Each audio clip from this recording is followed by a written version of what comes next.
nakukuha na po natin yung magandang hangin. Kaso malakas ang hangin. Maganda na lang hangin. Hindi, kasi na ano po sa bato. Grabe. Lakas na ano. Grabe. Bato.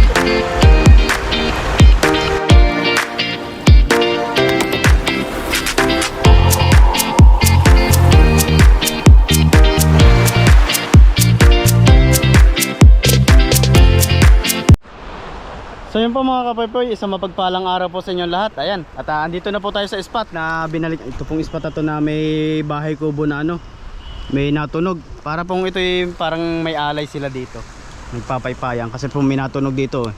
Ayan o, sabi po ni bro, nung nakakakwentuhan ko siya na nagkasama po kami, ano daw po, bahay daw po na Engkanto. Sabi ko, na parang nakakatakot naman bumalik doon bro. Kaya tawa siya ng tawa nung nagkukwentuhan po kami nun. Ayan, ito po yung bahay-bahayan niya, sabi niya. May natunog po dyan para may speaker na ano. Ayan. Dito po ulit po tayo guys, dyan sa area na to. Mas malakas po ang agos ngayon, ayan o. Kung mapapansin nyo po. Ayan. Agos po tayo. At prepare po natin yung ating gamit. Dito po yung ating gamit na yan, ayan. Ating bag. Yan po yung ating ano, lambat. Ayusin lang po natin yung ating lambat. Para po kapag hagis na tayo. Wala po tayong kasama ngayong araw. At mga busy po yung ating mga kasama.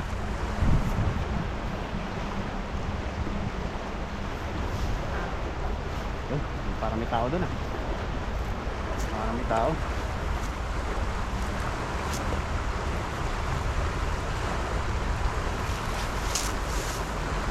Doon po pala sa nagtatanong sa ano, hindi ko po naabutan yung kanyang nag-comment po kasi pag po busy ako hindi agad ako nakakapag-reply kay ma'am na sabi nag-a-apply daw po yung kanyang ano, kanyang anak. Sa ano po, ang nagtatanong po siya kung anong agency. Ang agency ko po ay City Employment sa may Malbar po, Malate, Malbar. Ano bang ano yun? Malbar, Malate. Sa Maynila po. Ano po, ilalagay ko po sa, kung gusto nyo po ako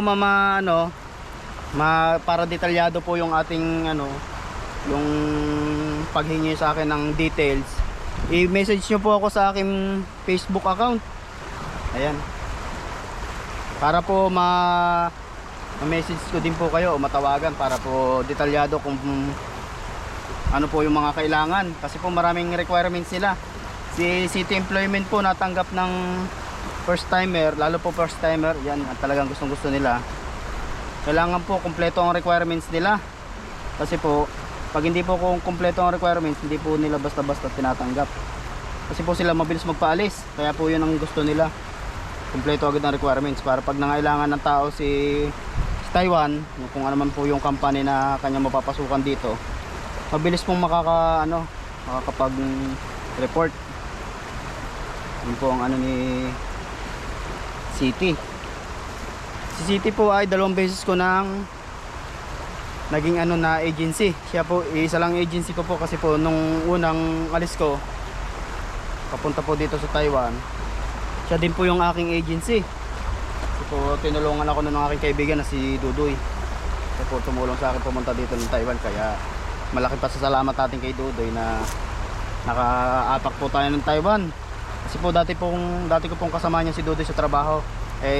Nung nag-a-apply po kami dito papuntang Taiwan, ano po yan, yung magkasama po kami nag-a-apply dito.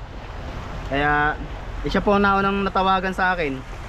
Mas nauna po siya natawagan, kaya po siyang nauna sa akin na nakapunta dito. Sabi niya sa akin pag boy na ando na ako, kukunin kita. Sabi niya gano'n. So pagkalipas po ng mga 2 taon, yun, kinontak niya ako. Ano po ako dito, ni-recommend. Pero yun din po yung aming in-applyan dati na na agency. Yun din po yung magkasama kami doon, City. Tapos po inirecommend ako dito sa boss namin dito. Kaya nakapunta din po ako dito sa Taiwan. Kaya malaking pasalamat po natin sa ating kaibigan na yun, na hanggang ngayon syempre kaibigan pa rin naman natin kahit hindi po kami lagi nagkakakontakan. Pero minsan po kami nagkaka-chat, nagkakamustahan. Sobrang busy po niya kaya hindi po siya masyado nakakapag-vlog ngayon. Kasi po busy siya doon sa kanyang mga business, kanyang furniture, palayan, yung kanyang toyo. Yun. Marami po siya pinagkakabalahan ngayon kaya hindi po siya masyado nakakapag-vlog kung mapapansin niyo. So yun po mga kapepoy, ang ating pong agency, City Employment. Yan po. I-search nyo po City Employment. Lalabas na po yun. Saka kung gusto nyo po ako message nyo po ako sa akin Facebook account. Pwede ko po kayong ipasa dun sa inyo yung mga requirements na kailangan. Marami po silang requirements. Saka po minsan pag natsambahan nyo yung company na no placement fee, swerte. Wala po talaga kayo masyadong gagastusin. Hindi kagaya namin na laki pa ng ginastos namin bago kami nakaalis. Pero ngayon po yung company namin, gano'n na siya, nag-declare na siya ng no placement fee. Kaya swerte ng mga bago ngayon, mga kapepoy. Sabi ko grabe, paldo agad unang buwan pa lang hindi na sila magbabayad ng kanilang utang. Talagang nilibre na ni company. Ayun po ang kagandahan dito pag halimbawa natsambahan nyo yung company na wala pong placement fee. So hagis na po tayo mga kapepoy.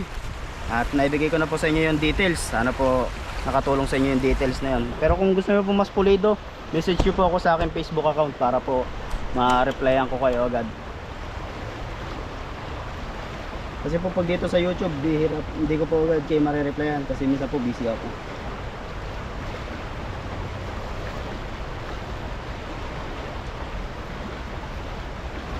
Agis po tayo. So mag-agis. Ito po tayo. May kabilang to. Dito po ako nakahuli ng karpa eh.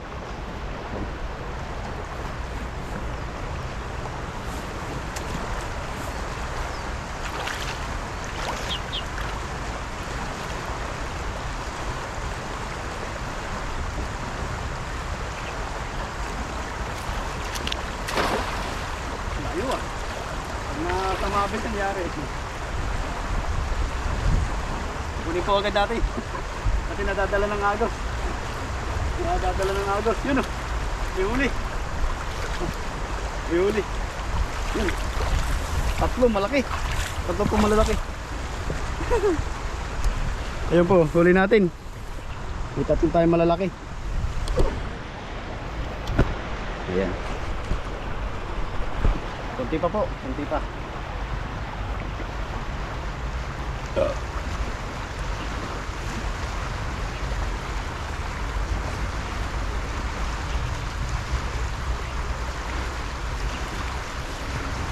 Yan po. Yung huli. Diba? Dito pa lang gilid-gilid lang. Hindi po tayo pwedeng gumitna.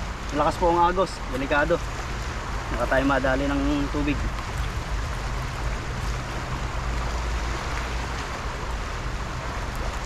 Yun.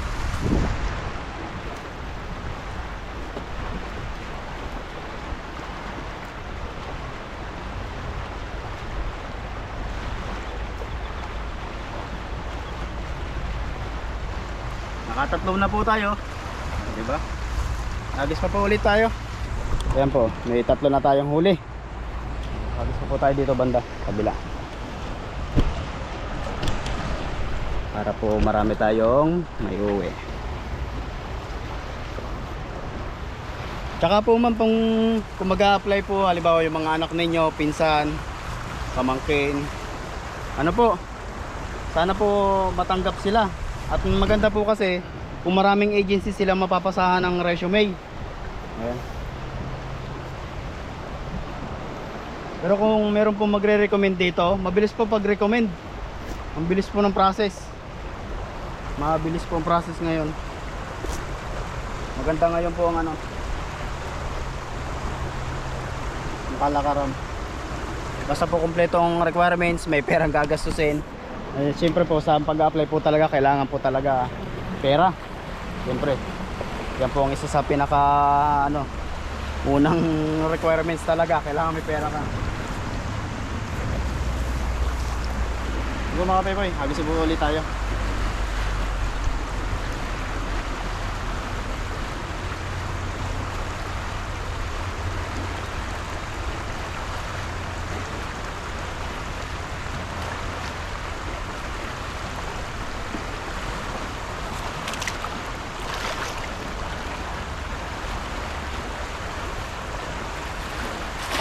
Ayun oh. Medyo nakukuha na po natin yung magandang agis. Kaso malakas ang agos. Madadala ng ano. Yung huli, kaso na po sa bato. Sumabit. Lakas ng ano. Tubig. Ano ba to? Yun o. Ang laki po ng batong kasama. Pero atake na lang natin. Yan. Yeah. May kasama silang mga itlog. Yan, pero may huli po tayo. Kaso malalaki yung mga bato na ando po sa bandang gitna na yun. Hindi po natin pwedeng lusukin. Wala tayong kasama.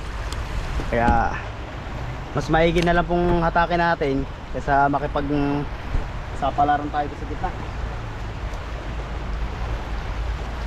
Pero importante po nakakahuli tayo kahit papaano. Ilan-ilan. Yung mga bato po ilalagay na lang natin sa gilid para hindi na sila makaabala na maghagis ulit tayo. Buti na lang po yung ating lambat na to matibay. Kasi po malalaki ang ano na to. Malalaki ang pagkatansi.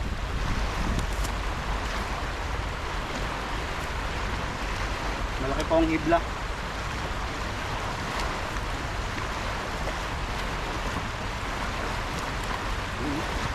Diba?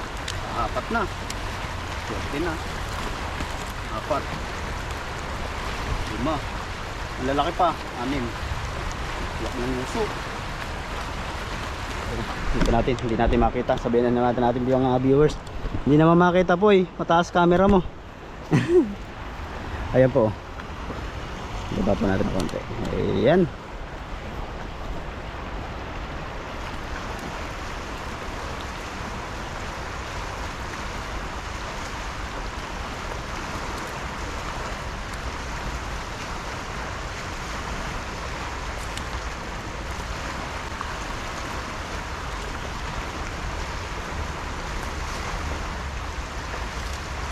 Yung bato niya, ang laki din. Maganda pa eh. Opo. Dito. Mga bato, lalaki. Ayun. Ayun po natin sa gilid. Yung bato. Lagay po natin sa lagayan yung ating huli. Para po hindi sila makatakas.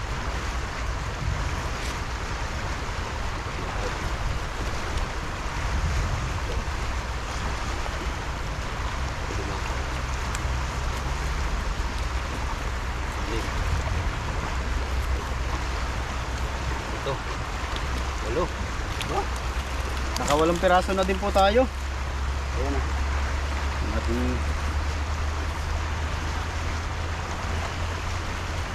Hagis pa po tayo, hagis pa. May paparating po kami ngayon na na mga bago na natanggap. Kasi po hindi natanggap yung dalawa kong pinsan. Edi saka po, sobrang higpit ngayon ng company namin. Naghigpit po kasi sila. Alam nyo, tinatanggap ngayon, sabi ng boss namin na Pilipino, si Sir. 4 years course. Sobrang higpit po ngayon. Ewan ko bakit po nagbago yung ganun. Nagbago yung kanilang qualification. Buti na lang po, nasortehan natin kasi po ako hindi pa ako nakapag-college. High school graduate lang po ako. Kaya pasalamat po pa rin tayo. Kahit pa paano nakalusot tayo dito sa sa Taiwan. Kapag mabigyan ng magandang opportunity. At syempre po ito sa mga tao na tumulong sa atin. Sobra natin pasasalamatan yan. Hindi man po natin maibalik ngayon yung kanilang mga nagawa sa atin. Malay nyo sa susunod na mga panahon pag tayo maganda-ganda ng at nagsusumikap naman tayo, mabigyan natin ng kahit na maganda-gandang regalo. Sana. So hagis pa po tayo mga kapepoy. At kulang pa yung ating ating huli. Ayun ko kay Dodoy. Regaluhan na lang kita ng tilapia, Doy. Tawa dyan, tawa eh. Sabi niya, marami ditong isda po eh. Mga tuyo na. Yan po yung nagkakabisihan ng aking kaibigan na yun. Sobrang sipag ng tao na yun. Kilala ko po yung si Dudoy. Madiskarteng tao yun. Kaya kahit saan mo dalhin yun. Kasi nung hindi pa kami nagbablog, hindi pa ako sinasama sa vlog, hindi pa ako ganito nagbablog talaga. Part time kami nun pag wala kaming OT. Sipag yung tao na yun. Halos walang kapaguran sa buhay. Basta tayo, makakaswerte tayo dito na malaki.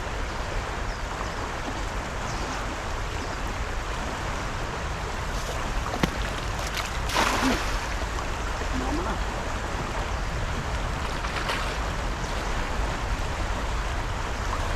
Nakapit ng agos. Talagang bibit-bitin niya yung lambat. Ano to? Wala ko ahas. Ano pala siya? Parang charger po. Dala. Wala ko ahas na sumabit eh. Gulat eh. Yun. Ihuli pa rin po tayo isa. May isa pa po tayong huli. Yun.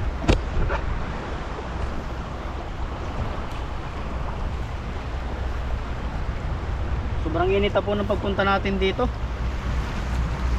Grabe. Diba? Okay na to. Siyam.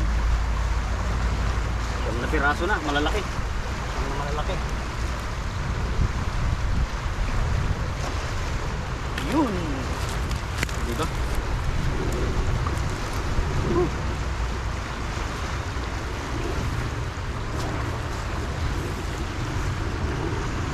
At maya ko po kasi tinitingnan tong aking camera kasi po siya, bigla siyang namamatay. Ito po dalawa yung battery ko, yung isa sira na. Ito pong isang kulay puti na medyo matibay. Na rin siya, unti-unti na rin siya na nabitugtog na ganun, na bilog.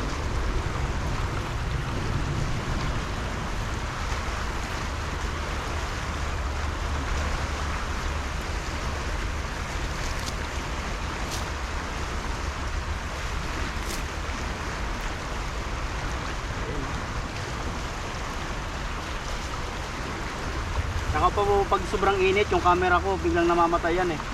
Kung papansin nyo po, bigla siya namamatay kasi po nag-overheat, sobrang init.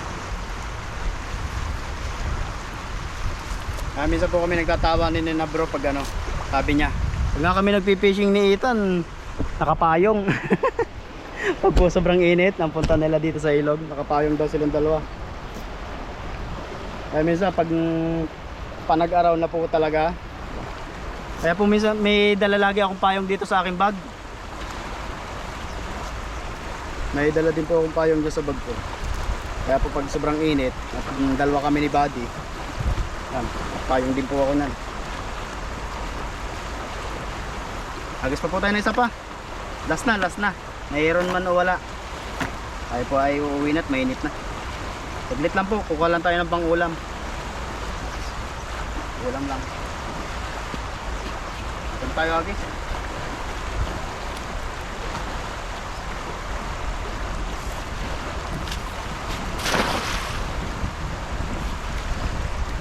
Pagkitan natin atakin. Gawa po nang mapato yung lalim.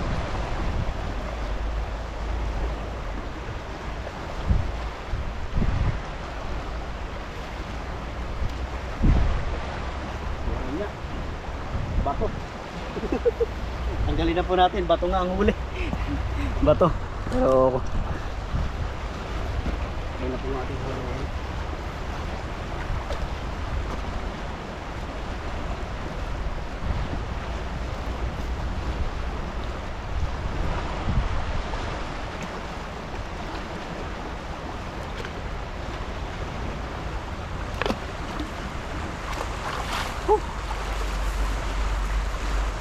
Pagod na mag-agis Okay na po yung ating huli na Yan. Lilinisan lang po natin tong ating lambat. Tayo po ay uuwi na rin kasi pumainit na. Grabe po mga kape-boy.